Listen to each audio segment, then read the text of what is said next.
Sebelum saya mengundang Pak Agus dan para pembahas, perkenalan sesuai dengan jadwal, saya akan merangkum dulu dari apa yang ada di pagi hari sampai tadi Pak Nawi. Jadi mohon dilihat pada agenda acara di halaman 8. Jadi kalau kita lihat dalam agenda ini, itu memang apa yang masuk di dalam diskusi pagi sampai tadi Pak Nawi itu membahas mengenai bagaimana yang saintis itu bisa berkembang ya. Dan dalam konteks yang saintis seperti Pak Nawi masih yang betul itu bisa menjadi seorang profesor dalam waktu hanya 10 tahun ya, setelah sampai 9 tahun setelah sampai di UMEO. Jadi 9 tahun itu pernah ada nggak Pak ya, di UGM ya, 9 tahun dosen jadi profesor itu ya S3 itu mungkin jarang ya. Dan yang kedua yang sangat penting juga kita melihat bahwa di UMEO itu perguruan tingginya juga mempunyai hak otonomi untuk memberikan gelar profesor ya. Nah ini yang kita lihat dari yang saintis menjadi profesor itu memang beda sekali prosesnya dengan yang ada di Indonesia. Oke, nah untuk itu dari diskusi kita sesi ini kita akan masuk pada apa yang kita sebut sebagai, kalau kita lihat di pengantar itu halaman 4 yang Pak Nawi itu telah melewati titik 1 rekrutmen yang baik, yang terbuka tadi. Kemudian titik 2 Pak Nawi tidak banyak membahas atau mengurusi administrasi ya karena juga karena nggak bisa bahasa Swedia. Tapi yang jelas tidak terkena problem non teknis ya. Nah, kemudian titik ketiga, nah ketika sudah jadi profesor ini, itu ternyata di perguruan tinggi Indonesia itu juga bisa tidak full timer karena ternyata bisa bekerja di tempat lain. Nah, untuk itu kita mengundang Pak Agus Suwegno dari FIP yang sudah hadir ya, Pak Agus. Di sini monggo. Ya, saya lihat. Silakan di depan kita tepuk tangan ya.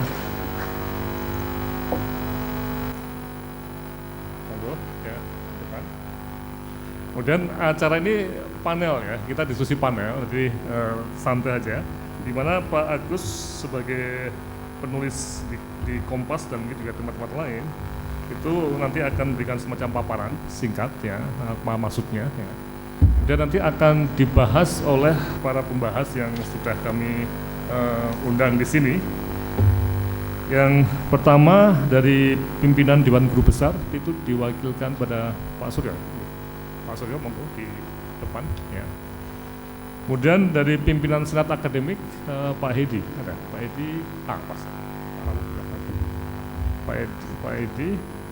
Kemudian pimpinan belum ada ya. Tapi tadi Prof. Suratman sudah sangat memahami dan nanti kita ada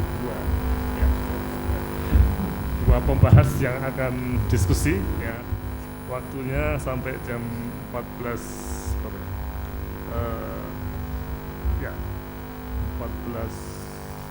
sorry, sudah selamat ya.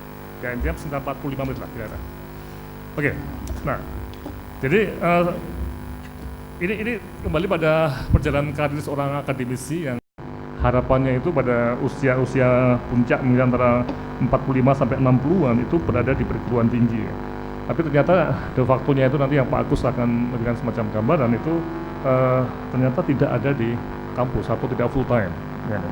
Nah, apakah hal-hal ini yang membuat indikator kinerja perguruan tinggi masuk UGM itu turun atau tidak, ini akan kita bahas. Nah, untuk itu kami silahkan Pak Agus dari seorang dosen dari Fakultas Budaya ya, yang perangkap sebagai kolumnis di Kompas yang pernah menulis pada tahun 2013 dan di tahun 2015 dan ini sudah difotokopi ya. Jadi ditanggapi banyak pihak termasuk 2 profesor dari UI dan ITB, Pak Terry Mart dan satu lagi, plus ditanggapi lagi oleh banyak orang ya. Jadi ini fotokopinya silahkan Anda baca.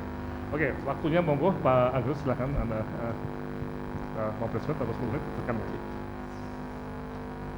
Terima kasih Prof. Laksono, saya mengucapkan terima kasih dan betul-betul berterima kasih atas kesempatan dan ini kehormatan. Saya belum bersalaman, belum kenal dengan Pak Laksono.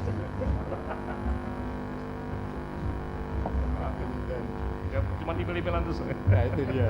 Tapi ya sudah satu grup WA tapi ya jarang Jadi, saya betul-betul merasa bahagia, tetapi sebelumnya saya itu mau nyadong duka kepada tentu saja Dewan Guru Besar, kepada Senat Universitas dan para pimpinan universitas kalau saya itu terlalu mungkin berani mengangkat isu ini, dan beberapa teman mengatakan kawanen atau orang lain, kalau sempat kamu bisa jadi profesor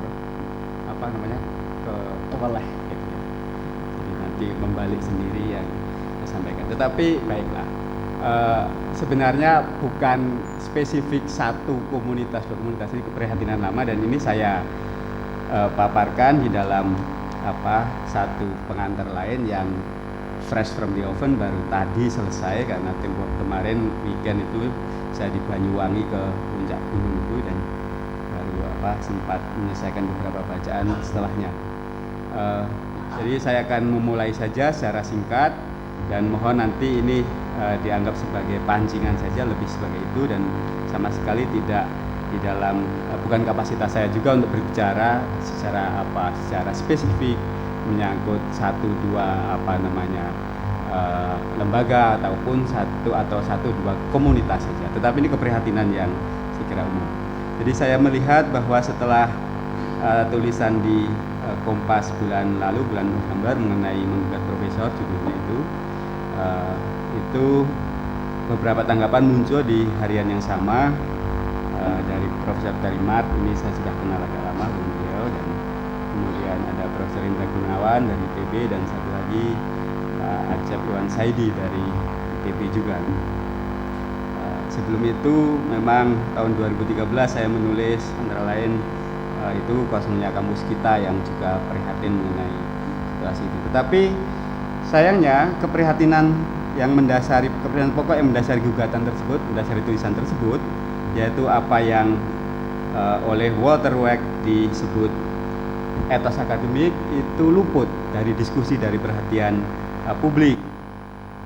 Dalam perspektif etos akademik, masalah kinerja profesor sebenarnya hanya satu dari aneka persoalan dalam atmosfer akademik kita yang secara umum tetap loyo di tengah persaingan global.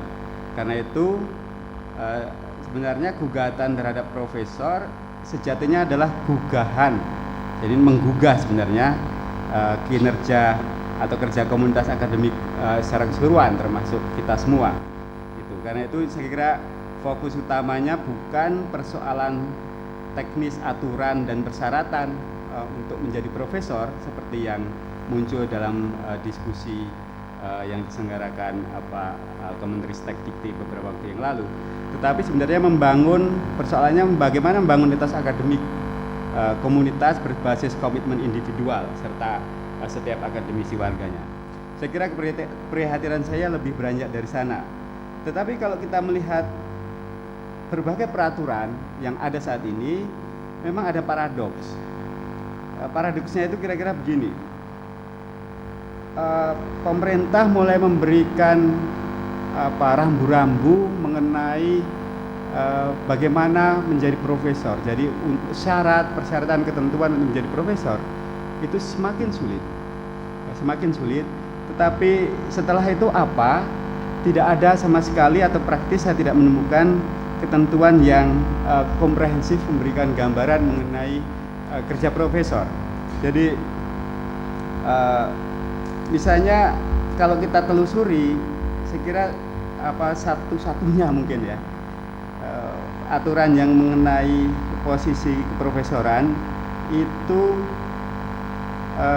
adalah Peraturan Menteri Pendidikan Nomor 78 tahun 2013 tentang tunjangan profesi dan tunjangan kehormatan dosen dengan status guru besar atau profesor.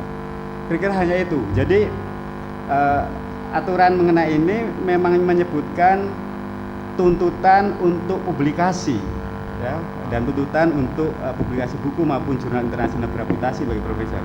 Tetapi tuntutan ini lebih dalam kerangka pemberian tunjangan. Saya kira itu. Jadi ada paradigma saya kira bahwa profesor adalah puncak atau terminal dari seluruh karya kerja akademik. seseorang. Syarat ini menjadi semakin sulit, syarat untuk menjadi profesor menjadi semakin sulit.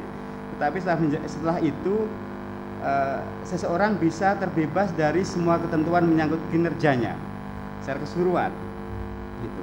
Nah ini yang saya kira menarik untuk dicermati, dan saya melihat paradigma ini juga terkait mungkin dengan anggapan bahwa jabatan profesor merupakan konsekuensi logis atau kelanjutan normatif.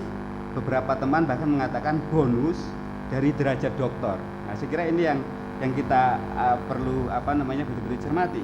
Padahal kita tahu, dan ini keprihatinan lama, banyak dokter sebenarnya telah mengalami klimaks kinerja akademik dengan menempatkan karya disertasi mereka sebagai magnum opus, karya yang dianggap mungkin terbaik atau satu-satunya dari semua karya akademik yang pernah dihasilkan. Saya kira itu. Jadi ini kompleksitas mengenai peraturan dan paradoks keprofesoran yang pengubahnya membutuhkan political will. Tetapi saya kira ada yang lain, karena peraturan hanyalah peraturan, sistem hanyalah sistem. Kiranya yang menurut saya perlu atau lebih mendasar adalah etos akademik yang tadi saya sudah sampaikan di awal, kan? Kira-kira ini saya melihat secara keseluruhan apa yang terjadi dengan itu. Pertanyaan pokoknya, apa yang dibayangkan tentang profil keilmuwanan sebagai insan akademik, warga universitas. Saya kira itu yang dicari setelah apa di dalam kehidupan kampus. Jika berdasarkan aturan formal yang berlaku di Indonesia saat ini, seorang akademisi terbebas dari semua tuntutan formal kinerja akademik setelah menjadi guru besar. Pertanyaan berikutnya, what's next after professorship? Saya kira itu. Dengan semua kewenangan dan otonominya, kemana seorang profesor selanjutnya melangkah? Ini saya kira pertanyaan besar. Pertanyaan besar juga karena fenomena yang luar biasa dalam kehidupan politik kita beberapa tahun terakhir. Kemana profesor melangkah dan kemana akhirnya berakhir? Itu kita harus prihatin, dan ini brain drain di universitas. Kalau ada profesor atau orang dari universitas diangkat di pemerintahan, itu sebenarnya brain drain. Menurut saya begitu. Jadi mohon maaf, tapi pengamatan saya begitu, dan rancu antara fungsi sebagai resi dan fungsi sebagai pengambil keputusan di tingkat publik. Saya kira itu. Jadi mungkin garis besarnya kira-kira begitu. Nah, kita melihat secara keseluruhan di Eropa Barat, ini saya tuangkan bahwa keprihatinan seperti ini di Inggris dan Jerman misalnya, itu terjadi 100 tahun yang lalu. Keprihatinan mengenai kinerja universitas, kinerja akademisinya dan lain-lain. Dan itu terjadi kira-kira 100 tahun yang lalu. Lalu ada anggapan bahwa posisi tenaga pengajar di perguruan tinggi itu adalah kategori leisure class. Jadi itu kelas sosial yang nyaman. Nyaman karena apa? Karena ini kejadian di Inggris, karena digaji oleh negara, tetapi tidak ada tuntutan yang cukup jelas menyangkut banyak hal. Nah, itu diskusinya panjang. Saya pertemukan artikel dari tahun 1908 menyangkut itu. Jadi artikel yang ditulis tahun 1908 di Inggris menyangkut itu. Kemudian yang lain yang mungkin yang menjadi mungkin merefleksikan keprihatinan mendalam itu kira-kira ya menurut saya pidatonya Max Weber yang berjudul Wissenschaft als Beruf, ilmu pengetahuan sebagai panggilan. Jadi Weber mengungkapkan keprihatinan mengenai situasi akademik di Jerman. Katanya antara lain, apakah dengan segala hati nurani Anda percaya bahwa Anda dapat tahan melihat mediokrasi demi mediokrasi performa akademik tahun demi tahun berseliweran di depan mata tanpa merasa pedih dan pilu karenanya? Itu antara lain pidato Weber yang sangat terkenal itu dan sudah melahirkan beberapa studi lanjutan mengenainya. Itu. Nah, jadi keprihatinan serupa meluas, lalu ditanggapi dengan berbagai kebijakan, misalnya di dalam strukturisasi universitas. Antara lain misalnya menyangkut ide mengenai research professorship. Jadi posisi research professorship dibuka. Jadi profesor fokus pada riset dengan beberapa mahasiswa, tetap memiliki mahasiswa, tetapi dia mengajarnya itu menyangkut risetnya saja. Tadi Pak Penawi mengatakan menyinggung sekilas tentang itu juga. Kemudian yang lain adalah visiting professorship. Ya, ini sabatikal untuk para profesor untuk pergi ke universitas lain, menulis di sana, kemudian menyajikan hasil risetnya dengan direview oleh profesor koleganya di sana yang sebidang. Nanti siap diterbitkan. Semacam itu. Ini juga dilakukan tahun 1950-an. Ide mengenai visiting professorship di Jerman dan Inggris ini dibuka. Di Jerman ada peluang lain dengan model habilitation. Habilitation ada yang disebut junior professorship.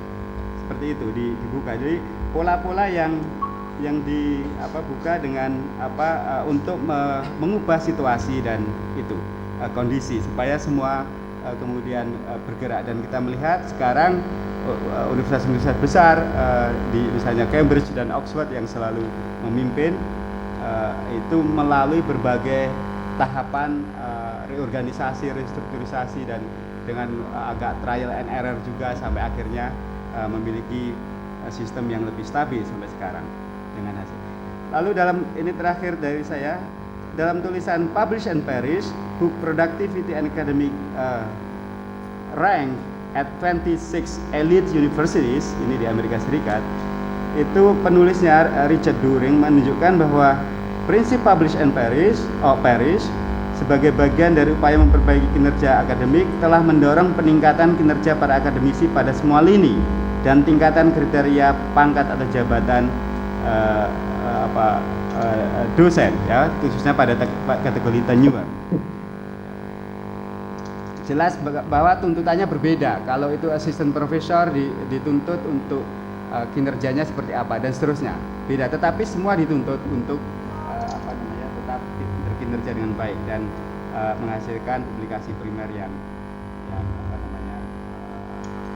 bisa dilihat secara periodik.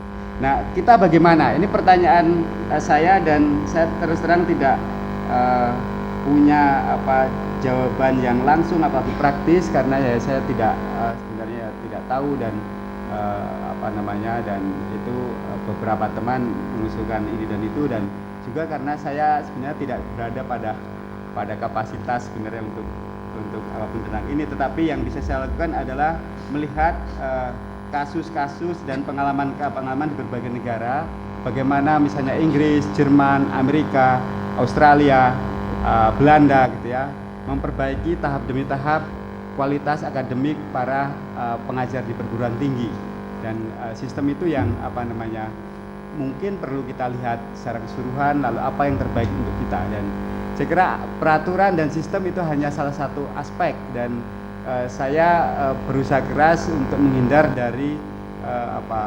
perdebatan yang sudah mulai berkembang mengenai itu. Jadi nanti akan menguar-uar di sana.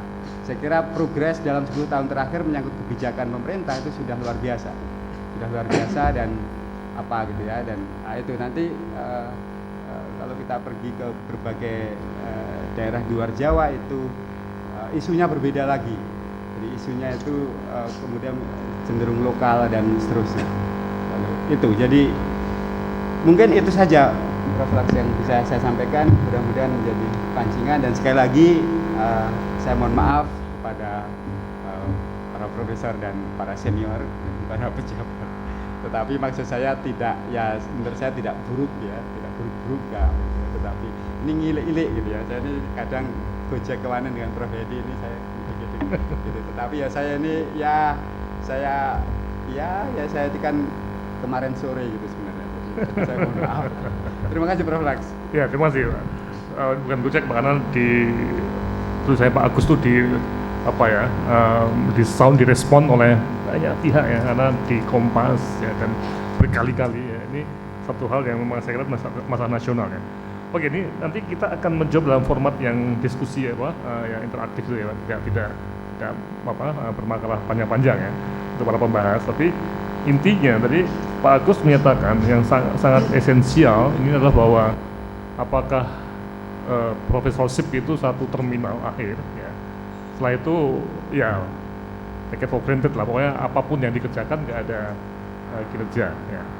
Karena di sini kita tidak mengenal profesor tenure sama belum tenure ya, kita masih oh ya profesor ya. Kemudian tadi seperti di Swedia, tadi juga ada profesornya yang ditentukan atau diputuskan oleh perguruan tingginya, kita oleh DIPTI gitu. Kemudian tadi menyangkut apa pekerjaan seorang profesor sebagai leader di sini, leader ilmu tadi pagi kita jelas ya dari Bu Ria yang lama di MIT, Pak Isna ini dari LIPI, itu ada mentorship yang sangat kuat ya, sebagai satu kultur dari sebuah masyarakat akademisi ya. Tapi dengan adanya fakta yang Pak Agus tadi katakan, seorang profesor bisa pergi tanpa jam yang jelas kerjanya. Mau datang di kampus hanya weekend ya boleh atas nama tugas negara atau hal-hal yang terkait dengan misalnya pengabdian. Oke, saya akan bertanya dulu pada Pak Suryo sebagai Prof. Suryo sebagai pimpinan Dewan Guru Besar atas nama Dewan Guru Besar ya. Sebetulnya dari Dewan Guru Besar sendiri, Prof. Suryo, sebetulnya apa yang ditekankan Pak Agus Weknyo dan juga tanggapan dari beberapa profesor dari UIPB itu betul-betul masalah bagi Dewan Guru Besar ya, teman-teman. Saya juga guru besar, tapi saya tidak menjadi anggota Dewan Guru Besar ya. Ya. Atau tadi yang Pak Agus katakan ini cuma suara dari orang yang kewanen, bonek dan sebagainya. Ya. Artinya oleh Dewan Guru Besar, alah sasah dirungok ke wae itu apa? EGP, emangnya gua pikirin itu. Apa ini dianggap sebagai sesuatu yang serius nih Pak Prof. Suryo nih? Saya ingin tanya betul juga nih, karena saya juga bukan anggota DGP, tapi saya guru besar dan saya pribadi sebagai guru besar ini yang dikatakan Pak Agus Weknyo itu sangat-sangat serius ya. Tapi jangan-jangan DGP tidak anggap ini serius Pak. Gimana Pak? Ya, terima kasih Prof. Laks. Jadi memang ini sesuatu yang serius Pak, karena kan UGM yang mempunyai guru besar sangat banyak ya, di atas 300 itu juga dipertanyakan bagaimana outputnya, karena kan sampai sekarang itu juga bahkan kita itu masih ketinggalan dengan UI dan ITB. Jadi memang ini ada sesuatu yang kelihatannya perlu ada yang diperbaiki Pak. Jadi semacam benang kusut lah. Kita apakah ini karena guru besarnya, apakah ini karena kualitas risetnya, apakah ini karena kualitas mahasiswa bimbingannya, atau tadi apakah ini biasanya itu guru besar itu ini menjadi terminate gitu loh Pak. Artinya orang untuk ke guru besar itu berusaha tadinya dia publikasi banyak, kemudian dia punya banyak sekali riset, tapi begitu guru besar dia usianya mungkin sudah pada kondisi yang mungkin ya memang kalau pegawai negeri 58 itu ya rata-rata guru besar ada di sana Pak. Jadi tenaganya sudah habis pada saat dia itu mencari untuk mendapatkan guru besar itu, sehingga pada kondisi-kondisi dia itu sudah nyaman, semangatnya turun. Nah ini yang kenapa kok semangatnya turun? Nah ini yang harus dicari Pak, karena kalau kita lihat sebetulnya yang tadi dikatakan apakah guru besar itu beban administrasinya banyak. Kalau dibikin suatu katakanlah matriks itu, yang guru besar menjadi pengelola universitas, fakultas itu mungkin tidak lebih dari 50%, atau bahkan di bawah 25%, sehingga guru besar yang dia itu sebetulnya terbebani administrasi itu kalau nanti ada hitungannya itu mungkin malah sebetulnya tidak banyak. Artinya sebetulnya dia ada waktu untuk bimbing, dia ada waktu untuk menulis, dia ada waktu untuk meneliti, tetapi kelihatannya ini lembam. Nah, sekarang yang harus kita pikirkan kenapa ini terjadi. Jadi kenapa guru besar itu dia nikmat saja dengan tidak publikasi lagi, bimbing ya sak cukupe kan gitu Pak. Mesti ada sesuatu yang ini harus kita cari. Karena coba aja sekarang kalau UGM ini guru besarnya itu 300, yang menjadi dekan itu kan cuma 18 Pak. Yang jadi wakil dekan katakanlah 2 kali lipatnya, ya mungkin 50, atau dengan semuanya itu mungkin di bawah 100. Yang keluar UGM, Nah, ini makanya sekarang ini juga harus dilihat. Artinya terbebani administrasi di UGM sendiri itu harus dihitung. Nah, kemudian yang dimanfaatkan oleh orang lain, nah ini yang juga harus kita lihat, Pak. Karena beberapa guru besar itu dia tidak berkarier di UGM. Nah, ini mesti harus ada rambu-rambu dari kita. Kalau dia itu dipinjam seseorang, kompensasinya apa untuk UGM? Kemudian dia itu juga harus ada kriteria, Pak. Kriteria dia itu boleh dipinjam. Jadi mestinya nanti entah itu rektorat, entah senat akademik itu bikin peraturan. Guru besar itu boleh dipinjam kalau dia itu sudah memenuhi passing grade. Artinya dia sudah membimbing dengan baik. Dia sudah publikasi dengan baik. Jadi kalau dia sudah memenuhi peraturan rektor yang akan dibikin itu misalnya satu publikasi setiap 2 tahun, publikasi di internasional, baru dia boleh dipinjam entah partai, entah apa gitu, Pak. Itu harus ada di situ. Boleh dipinjam atau harus diganti juga, Pak? Karena dipinjam itu berarti mungkin 5 tahun dia tidak bisa full time misalnya, atau 3 tahun atau 20 tahun ya, kita nggak tahu ya. Ya. Apakah ada penggantian? Ya. Penggantian. Ini jadi satu isu juga ya. Ini kita akan nanti. Tapi sebelum kita masuk ke sana nanti tentang masalah yang nextnya, jadi Dewan Guru Besar sudah menganggap apa yang dibahas atau dinyatakan oleh Pak Agus ini sebagai sesuatu yang serius. Iya. Ya. Nah, pertanyaan lebih lanjut, apakah akan ada pansus, Pak? Atau apalah? Pokja atau pansus panitia khusus atau ya, panja? nanti kita ke Pak Nyoto mestinya ada suatu. Dan apakah Pak Agus pernah dipanggil nggak atau diminta keterangan mengenai? Karena dia dianggap serius ya. Atau gini, Pak, waktu saya hubungi email-emailan dengan Pak Agus ya, Pak Agus ini pernah ngomong nggak pernah ini? Enggak, gitu, Pak Agus. Jadi kayaknya Pak Agus cuma ngomong tok, nggak ada yang kayak loudspeaker kan bicara dan memperkuat ya, Pak. Dari istilahnya foto ini saya juga ingin mengamplify, Pak, memperkuat apa yang di Pak Agus, dan syukur Pak Profesor sudah menyatakan ini masalah yang cukup serius, karena impresi saya, mungkin saya salah ya, itu semua pihak katakan ini cuma omongnya Pak Agus saja, tidak ada apa ya respon yang jelas tuh, Pak. Nggak, Pak, tapi sebetulnya itu concern tidak hanya guru besar, Pak. Tapi concern juga rektorat, kemudian juga dekanat itu. Kenapa toh sebetulnya publikasi dosen itu tidak banyak. Dan juga begini, Pak, kalau Bapak lihat itu kenaikan pangkat dari dosen-dosen UGM itu sangat lamban, Pak. Jadi kalau kita rapat di RKU itu setiap bulan itu yang naik pangkat itu tidak lebih dari 10, Pak. Oke, saya akan itu kan sesuatu yang sebetulnya ada kaitannya juga dengan publikasi dan sebagainya. Oke, nanti saya akan dulu akan di what next siapa. Nanti sekarang ke Pak Prof. Hedi nih dari Istana Akademika. Jadi Prof. Hedi mungkin juga punya latar belakang budaya, Pak ya. Jadi kembali ke pernyataan Pak Suryo ya, bahwa pernyataannya bahwa dosen-dosen juga kurang tadi ya, termasuk profesornya ya, kurang menulis dan sebagainya.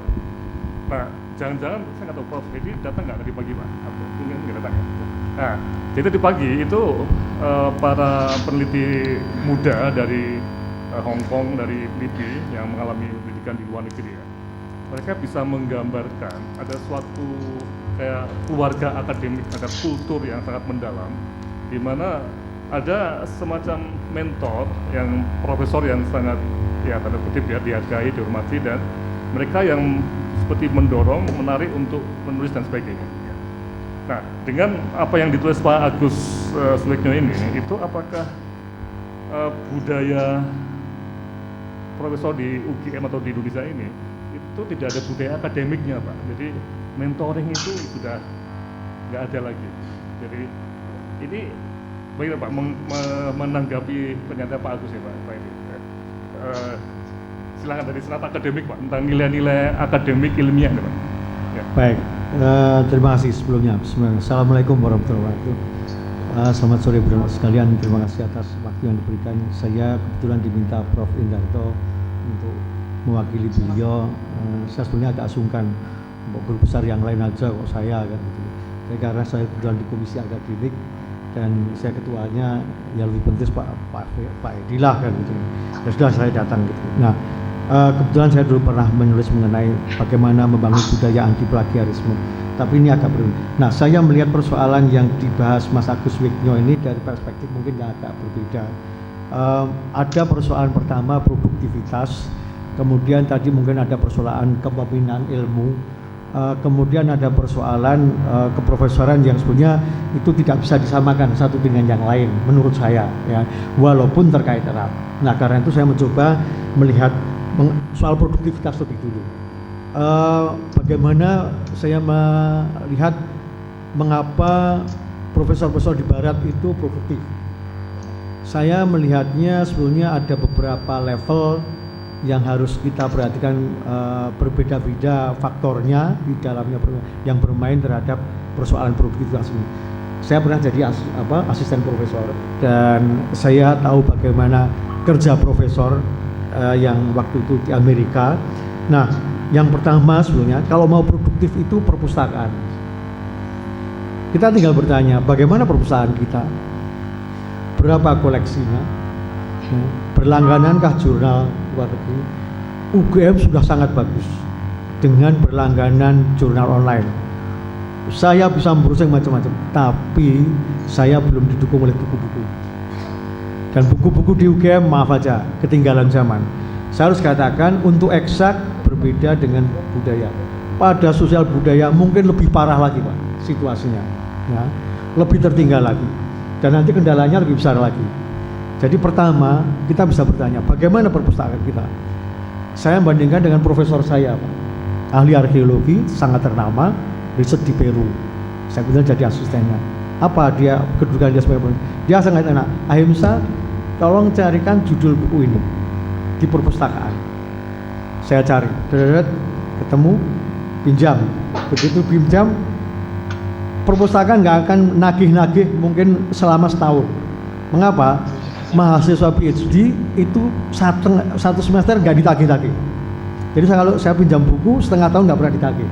Satu semester baru ditagih lagi. Tapi saya katakan masih perlu perpanjang satu semester. Ini luar biasa. Apakah kita punya iklim seperti itu? Itu nomor satu. Buat saya perpustakaan adalah gudangnya, itu dapurnya orang membuat tulisan. Kalau bumbu dapur saja kurang, bagaimana bisa membuat nasi goreng, cap jahe, dan sebagainya. Itu satu. Jadi saya melihat di Indonesia, waduh, saya mengalami betul situasi, saya datang ke Belanda, cari buku ini ada, buka jurnal ini ada artikelnya, ketemu yang saya cari. Semangat saya riset itu besar sekali. Begitu dalam Indonesia, buka, nggak ada, buka, nggak ada, wes, nggak jadi riset. Itu betul-betul saya alami Pak Laksono, dan ini saya alami waktu saya S2, S3 dan seterusnya. Semua maaf aja misalnya, kalau kita mau melihat judul disertasi di UGM, bisakah klik keluar semua? Sebuah pertanyaan besar, silakan dicek. Nah ini mengenai perpustakaan, jadi kita bisa melihat kualitas perpustakaan kita seperti apa. Jaringan internet seberapa bagus, silahkan. Sudah sangat bagus, banyak wifi di UGM ini, saya sangat appreciate, luar biasa. Tapi harus saya katakan kadang-kadang ngadat, kadang-kadang tidak ya. Dan kalau ngadat itu betul-betul merepotkan. Nah sangat menarik, profesor saya ini kalau dia jangan, Prof buku ini belum ada, tolong bilang ke perpustakaan beli buku itu. Enak sekali dia, perintah perusahaan, tolong beli, dan saya tolong beli buku ini. 2-3 hari nongol buku itu, luar biasa. Enak sekali jadi profesor ya, untuk riset itu, dan kemudian menghasilkan tulisan ya dengan cepat. Privilege itu luar biasa, pinjam buku lama ya, pesan buku-buku baru, dia bisa meminta universitas itu tolong dong langganan jurnal ini penting.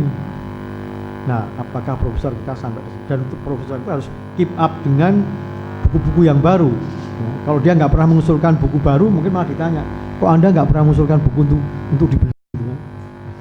Padahal bukunya bertebaran. Nah, ini yang pertama, soal infrastruktur perpustakaan. Yang kedua soal kelembagaan, Pak. Jadi saya membaginya menjadi 4 level: infrastruktur, kelembagaan, kemudian bahasa dan pengetahuan. Nah, untuk yang kelembagaan tadi sudah dibahas oleh Pak Pur dan Mas Agus soal sabbatical leave. Ya. Kita nggak punya kan cuti sabbatical itu. Kalau di sana sudah mentradisi.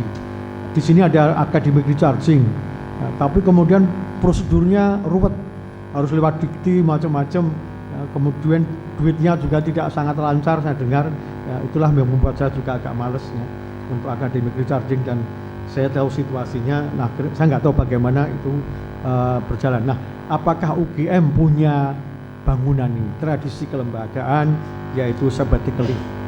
Kita pergi sebentar, 1 semester, nongkrong, riset kok, diskusi dengan teman-teman yang lain yang ada di luar negeri, kontak mereka, ya, dan kemudian ada hasilnya. Saya kok ragu bahwa kita punya ini, terutama apalagi pada ilmu-ilmu sosial. Ya, ini situasinya lebih berat lagi. Nah, kemudian yang lain adalah reward and punishment. Tidak ada memang publish and praise seperti yang dikatakan. Kita kalau sudah masuk profesor itu zona aman, Ibu dan Pak sekalian. Alhamdulillah sudah profesor, sudah tengok-tengok itu sama mati nih, ya, kira-kira begitu. Dan kemudian tidak ada apakah kita akan perish, ya. Paling kalau dicabut hanya tunjangan profesor, ya kan? Gelarnya tidak. Ya. Jadi masih aman, ya. Apalagi kalau bisa nyambi tempat lain. Nah, satu hal lagi, kalau kita memproduksi tulisan yang bagus, itu tidak ada apresiasi.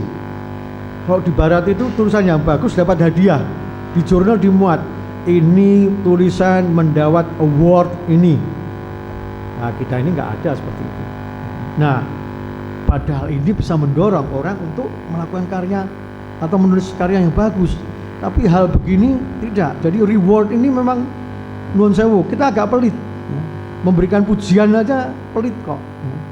Apalagi kemudian reward yang sifatnya dalam jurnal yang agak besar.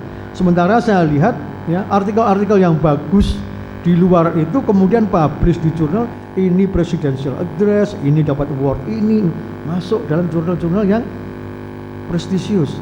Saya tidak melihat itu menjadi tradisi kita, Pak Laksono. Ya. Jadi ini salah satu. Kemudian organisasi profesi, sudahkah berfungsi peer group kita? Ya. Apakah kalau kita punya naskah itu kemudian bisa kirim set ke teman, kemudian tolong komentari, kemudian kita buat nanti di kata pengantar terima kasih pada Mas ini di Nusas ini telah memberikan komentar. Kalau kita baca buku di barat itu sudah sangat muncul acknowledgement pada terima kasih pada Prof ini di institusi sana, pada Prof ini itu semua bisa berdiskusi dengan enak. Saya tidak melihat itu pada kata-kata pengantar buku-buku di Indonesia, sangat jarang. Apa ini artinya? Kelembagaan itu tidak bermain di sini, sehingga kita tidak bisa membangun komunitas akademik yang kokoh. Ya. Kemudian yang ketiga, bahasa. Orang melihat lain bahasa nggak ada problem, kita ini bawa problem besar, Pak. Kalau di luar negeri taken for granted, pasti bisa bahasa Inggris. Kalau kita ini kan terseok-seok, Pak. Ya, bukan hanya profesormu masih terseok-seok. Ya, saya harus mengatakan dengan jujur, artikel saya untuk masuk jurnal luar negeri itu karena bantuan teman saya yang sangat baik, ya, untuk mengedit beberapa kata yang kurang pas. Tapi kalau tidak ada teman saya itu sulit masuk. Jadi saya harus berterima kasih pada teman, dan saya acknowledgement pada ini yang telah merapikan bahasa Inggris saya. Ya, itu saya katakan. Nah, ini problem besar kita juga. Nah, apakah universitas kita punya kelembagaan membantu menerjemahkan itu ke dalam bahasa Inggris? Kita mendengar, profesor Jepang nggak ada masalah. Mungkin karena terjemahan tadi sudah jalan. Nah, kemudian yang terakhir nilai-nilai. Ya, nilai-nilai ini adalah persoalan tadi, etos kerja. Ya, yang kaitannya dengan apakah memproduksi itu suatu hal yang baik. Ya, ilmuwan tanggung jawab ini. Tapi itu nanti kita bahas. Terima kasih, Pak. Saya kira itu. Ya, oke. Masih. Jadi ini dari analisisnya Pak Solo dan juga Pak Hedi mengenai tulisannya Pak Agus, kita sudah bisa melihat ya why-nya, mengapanya, dan kompleks ya. Dan nanti pada fase kedua nanti kita akan bertanya pada kemudian mau diapakan Pak ya, what next-nya. Jadi sebelumnya silahkan oleh mau komen atau komentar atau ya untuk masalah ini silahkan Bu Ika ya untuk situasi ini. Ya.